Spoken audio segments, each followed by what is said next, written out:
C'est ouf, hein. La détresse humaine, la détresse sexuelle, misère sexuelle même, c'est ça le terme, c'est misère sexuelle. Franchement, ça fait de la peine, hein. Ça fait de la peine, mais il y en a c'est malheureux, mais qui prennent du plaisir en fait à payer dans ces trucs-là. Il y a eu plein de reportages sur le sujet. Lee Warren, c'est connu depuis des années, voire des décennies. Et hello la team, vidéo de la chaîne Tataki sur les arnaques en ligne. Un membre de la communauté m'a envoyé cette vidéo, donc voilà, n'hésitez pas à m'envoyer d'autres vidéos et on va les débunker ensemble. Let's go. Dans cet épisode, on a infiltré un réseau d'arnaqueurs. C'est une histoire de ouf et il faut que je vous la raconte. C'est un fake ça. Je sais pas. On vient de découvrir tout un réseau d'arnaqueurs. En 6 mois, t'as fait combien? À peu près 10 000. C'est vraiment très Ah ouais, 10 000 euros en 6 mois, autant aller bosser, hein. grave.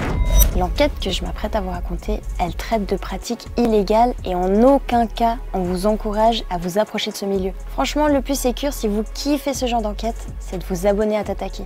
Moi je dis ça pour être bien, hein.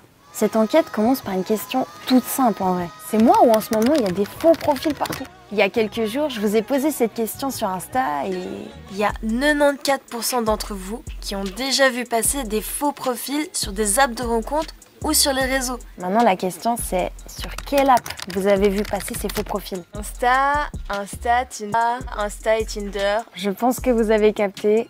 On sait où on va devoir fouiller. L'objectif maintenant, c'est de réussir à remonter la piste des gens qui se cachent derrière ces faux profils. Bon, pour cette étape, se créer un faux compte Insta, ça prend 2 secondes. Par contre, le faux profil Tinder... Anto, est-ce que tu accepterais que j'utilise ton image? Bien sûr, si t'envoies toutes les photos qu'il faut, t'as qu'à hein. Allez, c'est parti. Ah ouais, faut quand même que je me crée toute une gamme de passions et tout en fait. Anto, t'aimes quoi? Harry Potter, t'aimes bien? Bon, ça y est les amis, maintenant je suis Luca, 22 ans et je suis sur Tinder.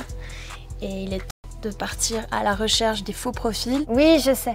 Je suis une meuf qui me fait passer pour un gars pour trouver un gars qui se fait passer pour une meuf. Et ça a un nom. Le catfishing. Je m'appelle Aline Dar, je suis lieutenant de police. J'ai travaillé à la brigade des mineurs, à la brigade des mœurs également, donc tout ce qui concerne les délits sexuels. Les amis, le catfishing, ça veut littéralement dire la pêche au poisson-chat. Alors ne me demandez pas pourquoi, j'en sais rien. De toute façon, tout ce que tout le monde veut savoir, c'est quelles sont les tendances en matière de catfishing finalement. Et on m'a répondu Les sextorsions, l'escroquerie au sentiment, les escroqueries financières, le romance scam, e-walling, c'est vraiment très grave. Ouais, voilà, c'était plus de leewarding le terme. Catfishing, ça doit être un nouveau terme vu que c'est la mode de créer des termes et de se les approprier. Mais en tout cas, moi, j'ai pas mal de connaissances qui étaient dans ce milieu-là, hein, dans une autre vie. Et c'était vraiment leewarding, le terme leewarding, de prendre des fausses vidéos. Quand t'as une nana qui est en train de taper, bah tu tapes à sa place. Voilà, des vidéos préenregistrées qui sont balancées avec des logiciels, etc. Donc c'est via leewarding. Faire des faux profils et envoyer vers des offres. Aussi dating, ça fonctionne avec des bots Tinder, des bots Instagram. Bref, là, je pense que ça va être amené de façon très simple, mais c'est des procédés, des concepts qui peuvent être automatisés, qui ont déjà été automatisés, et pas mal de personnes assez smart ont fait beaucoup d'argent. Ok, je pense qu'on va prendre un exemple. Il y a 1000 façons d'arnaquer, mais en général, ça commence toujours à peu près de la même manière. T'as une personne qui crée un faux profil. En général, c'est celui d'une jeune femme, plutôt jolie. Et tiens, on va l'appeler Samantha. Tu tombes sur le profil de Samantha sur Tinder. Et bim, ça match. Vous commencez à parler, le feeling se passe bien. Et ce que tu sais pas, c'est que derrière son écran, Samantha, elle ressemble à ça. Je vais pas citer de nom, mais je connais déjà certaines personnes qui se sont fait arnaquer comme ça. Et des mecs hyper smart, mais il suffit d'avoir la bonne méthode. Pas la méthode forcément, tu m'avances de l'argent, etc. Mais créer des sentiments sur plusieurs jours, voire sur quelques semaines, franchement, ça peut marcher. Je ne vais pas rentrer dans le détail, parce que là, sûrement, peut-être ces personnes regardent mes vidéos. Mais c'est déjà arrivé. Donc, pour vous dire, même en étant hyper smart, ça peut arriver. Surtout quand tu as de l'argent, tu calcules pas, tu envoies 100, 200 balles, ça peut aller vite. Moi, perso, ça m'arriverait jamais, c'est sûr. En tout cas, pas sur ce type d'arnaque. Mais sachez que ça arrive plus couramment que on peut le croire. Sur le profil de Samantha sur Tinder. Et bim, ça match. Vous commencez à parler, le feeling se passe bien. Et ce que tu sais pas, c'est que derrière son écran, Samantha, elle ressemble à ça.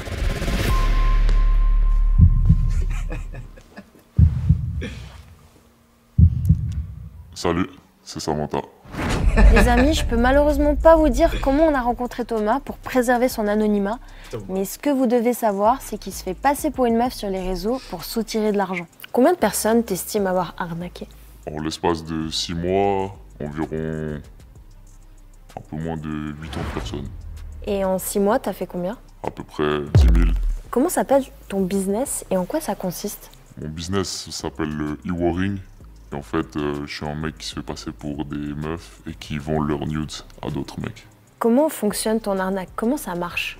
Tout part de compte Tinder sur lequel on va créer une fausse identité de fille. Et dans cette description, on va attirer les pigeons sur des comptes Snapchat qu'on a fait au préalable, où j'avais mis le prix des packs, des photos, des prestations virtuelles. C'est comme ça qu'en fait qu'on les attire et qu'après on leur prend leurs sous. Des faux profils comme celui de Samantha, on en a tous vu passer.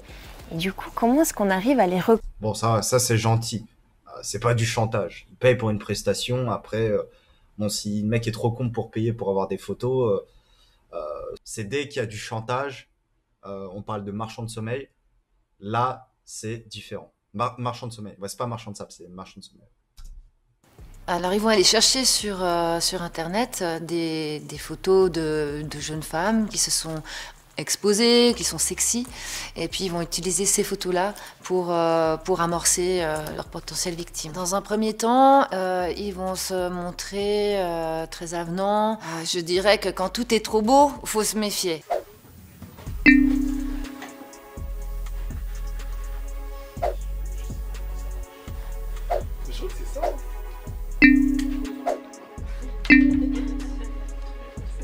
Il y a 1, 2, 3, 4, 5, 6, 7, 26, 27 matchs en 3 jours. Ok, bon, on va voir à ce stade si parmi ces matchs, il y a des faux profils. Il n'y a rien qui indique, tu vois, que c'est un faux profil. Hein. Mais en tout cas, c'est la même sur les photos. Là, il va y avoir un match. C'est un fake, ça. Je sais pas. En vrai de vrai, c'est vraiment galère. J'avoue qu'à ce moment de l'enquête, on n'avançait plus du tout, mais il y a une info qui a tout débloqué. Ok, il y a un truc de ouf qui vient de se passer. On vient de découvrir tout un réseau d'arnaqueurs. Et dites-vous qu'à l'instant où je vous parle, là, je viens d'être acceptée sur quelques groupes Telegram. On va mettre de côté Tinder parce que ça avance pas aussi rapidement que ce que je pensais. Et on va vraiment se focaliser sur ces groupes parce que je pense que c'est là qu'on va capter comment ça fonctionne. Cette info, elle paraît totalement innocente, mais ça a été la porte d'entrée à un monde qu'on n'imaginait absolument pas. Que ce soit sur Telegram ou encore Discord, on a réussi à remonter la piste jusqu'à se retrouver dans des groupes qui comptent des milliers et des milliers de catfishers. On s'est vraiment retrouvé au cœur d'un réseau d'arnaqueurs, les amis. Ouais, c'est ça, généralement, ce genre de groupe. Autrefois, c'était des forums, mais maintenant, depuis Telegram, tu peux acheter des packs d'images, packs de vidéos, packs de nudes, tout ce qui s'ensuit, quoi. Sur ces groupes, il y a des gens qui veulent apprendre à faire du e-warring, en majorité. Ceux qui l'ont créé, ils font ça pour se faire de l'argent en plus, il n'y a pas d'autre raison. Et en fait, ils font ces groupes pour montrer que eux, ils font du bénéfice. Comme ça, les autres, ils vont avoir envie. Et du coup, ils vont leur vendre des packs. C'est quoi ces packs dont tu parles? Du coup, c'est des fichiers où il va y avoir des centaines, voire des milliers de photos de la même fille, dans plusieurs positions, habillées, déshabillées. Et ces photos, elles viennent de OnlyFans qui ont fuité. C'est ça le mieux pour être crédible envers les clients. C'est ça, pour avoir de la fiabilité. Si tu as une ou deux photos, très souvent, la personne en face, elle va te dire « Ah, bah, pour me prouver que c'est bien toi, envoie-moi une photo dans telle position, avec telle écriture, telle chose. » Donc, il y a même des montages qui sont envisageables. Mais généralement, voilà, tu montres une position normale. Mais voilà, bon, écoute, là, je suis avec mon ordinateur. Hop, je t'envoie une photo avec mon PC. Bon, déjà, ça rend beaucoup plus fiable. C'est pour ça que tu as aussi des vidéos où la nana, elle s'enregistre, elle tape sur le clavier. Et quand elle tape sur le clavier, au même moment, bah, t'écris. Voilà, donc il y a plein de méthodes pour rendre tout ça fiable. Des photos en live, on peut leur envoyer ça. Et ils verront qu'il n'y a pas de différence avec les photos qu'on leur vend. Il y a quoi concrètement dans ces packs? En fait, on peut tomber sur un pack où la fille, il n'y a que des selfies d'elle dénudée. À tout moment, on peut tomber sur un pack où il y a des vidéos porno de elle. En fait, il y a plein de trucs. Il y a même des packs où il y a des photos de la fille dans la rue où elle fait des selfies comme ça, avec des signes pour bien confirmer que c'est elle qui vend ces photos. Ok, on va faire une pause parce qu'à ce stade, il y a un truc dont on n'a pas parlé, c'est la loi. Je m'appelle Margot Voisin, je suis juriste et assistante doctorante au sein du Centre de recherche sur le droit du numérique à l'Université de Genève. Cette activité pourrait potentiellement se voir reconnaître coupable de soustraction de données, de délit contre l'honneur, d'accès indu à un système informatique, d'escroquerie ou encore d'usurpation d'identité. L'auteur s'approprie ces photos-là et les revend pour son profit à lui. C'est constitutif d'une infraction, en tout cas ça viole les droits de certaines personnes. Donc à partir de là, ça ne peut pas être considéré comme un business.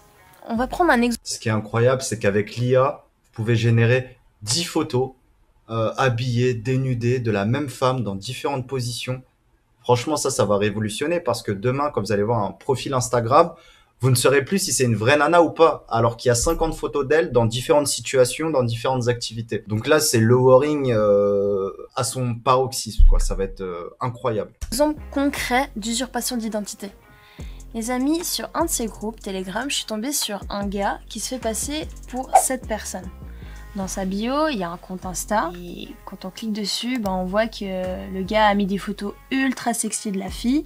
Il se fait appeler Emily et viendrait de Dublin.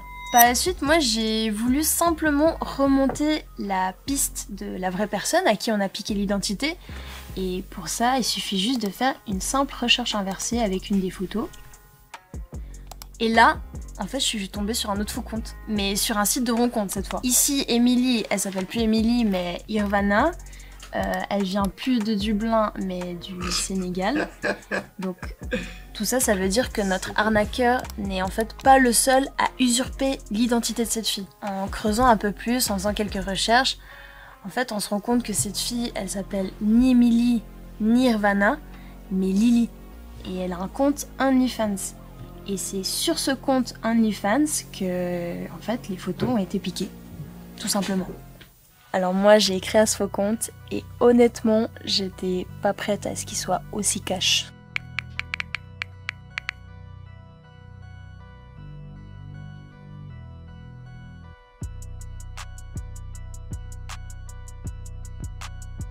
Le cliché du mec qui est dans son cybercafé à l'autre bout du monde, ce cliché il est vrai mais c'est plutôt des faux comptes qui ont des messages automatiques où tout est automatisé. Moi, ça n'a un peu rien à voir, c'était vraiment artisanal entre guillemets parce que c'est tout moi qui écris, c'est tout moi qui fais de A à Z. Ok, tu joues vraiment le rôle de Samantha quoi. C'est du roleplay total, je suis dans la peau de Samantha et je suis Samantha jusqu'à ce que je reçoive le paiement. Une fois que le mec il est attaché, c'est hyper facile. Si le mec il est vraiment attaché et qu'il est sensible, il va trouver de l'argent pour tout, même sans faute en retour. Par exemple, moi une fois, j'ai mis une story, salut les loulous, j'ai eu une amende. De 200 francs, je suis dans les problèmes, etc. Je vais pas pouvoir vous répondre. Et j'ai reçu un virement de 200 francs avec un message pour ton amende. 5 minutes après que j'ai mis la story. C'est ouf, hein. La détresse humaine, la détresse sexuelle, misère sexuelle même, c'est ça le terme, c'est misère sexuelle. Franchement, ça fait de la peine. Hein. Ça fait de la peine, mais il y en a qui c'est malheureux, mais qui prennent du plaisir en fait à payer dans ces trucs-là. Il y a eu plein de reportages sur le sujet. Lee Warren, c'est connu depuis des années, voire des décennies. Et malheureusement, c'est très souvent ces mêmes personnes qui vont payer plusieurs fois, qui vont s'attacher à différentes nanas. Et au fond d'eux, même, ils hésitent. Ils savent plus ou moins que c'est pas totalement du vrai. Mais bon, il y en a qui aiment tomber dans ce genre de vice. Hein. C'est comme les jeux d'argent, comme plein de trucs. C'est un vice comme un autre. Je pense vraiment avoir une relation avec toi. Il y en a beaucoup qui s'attachent et qui vont vouloir après avoir plus d'infos. Donc ils vont vraiment croire que c'est leur copine, ils voudront le Insta, ils voudront le numéro de téléphone. Donc ouais, il y en a, ça part loin. Ce type d'escroquerie sur Internet, donc c'est des personnes qui sont de plus en plus rodées et puis ils savent mettre en confiance la personne qui est en face et puis lui donner ce qu'elle recherche. Au-delà de se refiler des packs de photos, de vidéos, ces groupes servent aussi à donner toutes les techniques de manipulation pour que les victimes passent à la caisse. On retrouve vraiment des documents PDF avec toutes les méthodes détaillées de ce genre. Franchement, on dirait vraiment des cours de marketing en ligne. La question qu'on s'est posée après, c'est comment ces arnaqueurs font pour passer pour une e-work crédible. Et là, il y a tout un tas de trucs qui sont vendus dans ces groupes pour pas passer pour des fakes. Typiquement, on peut acheter des comptes Tinder vérifiés, des comptes Snapchat avec de gros Snap scores, des comptes Reddit avec beaucoup de karma, et j'ai même parlé avec un gars qui vendait son compte Insta avec 15 000 followers à 20 $. Et là où c'est fort, c'est que quand des victimes ont des doutes, ils ont même des techniques pour les lever. Déjà, vu que tout se passe sur Snap, il faut alimenter la story. Donc si j'allais quelque part, je prenais un snap par exemple du lac, je disais journée au lac. Il faut vraiment créer une vie en fait. Ensuite j'avais une appli pour leur envoyer des snaps en live pour vraiment faire totalement comme si j'étais une vraie personne qui envoyait des vraies photos, comme si ces photos je les prenais sur l'instant. Dans la majorité des packs on a des selfies de la fille, de la Iwar, qui fait des signes peace ou doigt d'honneur, etc. Parce que souvent c'est des choses que les gens qui doutent vont demander. Ils vont dire envoie-moi un selfie où tu fais ce signe. Et souvent par chance on a la photo où la fille elle fait ce signe. Et quand on répond avec cette photo, c'est jackpot. Il y a un truc que Thomas n'a pas mentionné, c'est les photos de vérification. En gros, c'est des photos où la fille tient un papier blanc sur lequel l'arnaqueur a photoshopé le prénom de sa victime pour qu'elle y croie. Et c'est assez ouf parce que tu peux vraiment faire écrire n'importe quoi. Franchement les amis, ces groupes c'est hardcore quand même. Ils s'envoient des photos, des vidéos, des screens de conversation où tu vois les visages des victimes, mais aussi leur... Voilà, vous avez capté. Quel impact selon vous une telle arnaque peut avoir sur une victime finalement? Ça a des impacts financiers pour certains, puis ça a des impacts psychologiques pour d'autres. Et dans des cas avérés, il y a eu des personnes qui se sont suicidées. Tu penses des fois aux victimes? Ouais, suicide, c'est notamment lorsqu'il y a de la manipulation. Donc ça va beaucoup plus loin que les warring. Là, c'est vraiment du chantage. Quand t'as la personne qui passe, qui est enregistrée à son insu directement, à faire des trucs assez obscènes ou autres et qui croit que vraiment c'est la vraie fille, là, il y a véritablement du chantage. Mais là, ça va plus loin que les warring. Et effectivement, il y a eu certains cas comme ça, hein, faits par les brouteurs. Voilà, après, il y a des chaînes spécialisées sur le sujet. Hein, moi, je connais pas forcément. Mais ouais, effectivement, faut faire très gaffe. Après, en plus, ces gars-là, bon, peut-être qu'ils sont encore au lycée, ils bossent 6 mois pour 10 000 euros, c'est intéressant. Mais autant aller se bosser, autant aller se professionnaliser vraiment dans un vrai domaine d'expertise, quoi. C'est bien, c'est de l'argent facile, c'est marrant. Bon, effectivement, t'apprends la persuasion et le marketing. Il y a quand même des skills, hein, mais bon, c'est sûr que niveau karma, c'est pas ouf, quoi. T'as déjà culpabilisé? Il y en a un, j'ai culpabilisé parce que je me disais, ça se voit, il a pas une vie facile, et puis en plus de ça, il me donne son argent. Après, il y en a d'autres, on culpabilise pas du tout, on en profite. Tu sais, toi, concrètement, ce que tu risques? En vrai, non. Je pense que je risque pas grand-chose parce qu'il y a peu de chances que je me fasse attraper, mais si je me fais attraper, j'ai aucune idée de ce qui peut m'arriver. Pourquoi tu dis que t'as peu de chances de te faire attraper? Parce que je vois pas un mec qui s'est fait arnaquer de 200 francs aller à la police et dire j'ai payé 200 francs pour une photo nue d'une fille, mais au final c'était un mec derrière. Ouais, ça c'est vrai aussi. Généralement, c'est comme quand t'arnaques les arnaqueurs, c'est que l'arnaqueur pourra pas porter plainte. Voilà, c'est un peu pareil, c'est une situation indélicate. Tu vas pas les porter plainte alors que t'essaies d'acheter des nudes qui sont censés, c'est pas ouf non plus. Bon, au niveau de la loi, je sais pas, mais c'est pas ouf. Il y a d'autres exemples comme ça. C'est comme si t'essayes aussi d'acheter un faux compte, un compte piraté ou un truc comme ça. Bon, tu vas pas aller te plaindre si tu te fais arnaquer. Donc il y a vraiment des personnes qui se font du cash aussi en se positionnant sur arnaquer des arnaqueurs, pour en avoir connu. En faisant ce qu'ils font, Thomas et les autres catfishers prennent un gros risque. C'est des infractions qui sont punies soit par des amendes, soit par la peine privative de liberté. Au maximum, dans celle-ci, jusqu'à 3 ans. À mon sens, les principales victimes sont les personnes dont l'identité est usurpée. Mon opinion, c'est que c'est hyper difficile concrètement d'aller déposer plainte en disant « je vends des vidéos et des images de moi parce que je suis travailleuse du sexe » et on m'a usurpé mon identité. Je sais pas à quel point on accorde une crédibilité à ces dépôts de plainte-là. Pour vous, c'est possible de vraiment arrêter ces personnes? C'est très compliqué quand ça se passe à l'international, parce qu'il faut des coopérations entre les services. Si celui qui commet le délit se trouve en Suisse, il y a énormément de chances qu'on puisse le localiser, l'interpeller et puis l'arrêter. C'est vrai que d'aller porter plainte, c'est compliqué. Déjà, à cause de la honte que ça peut provoquer.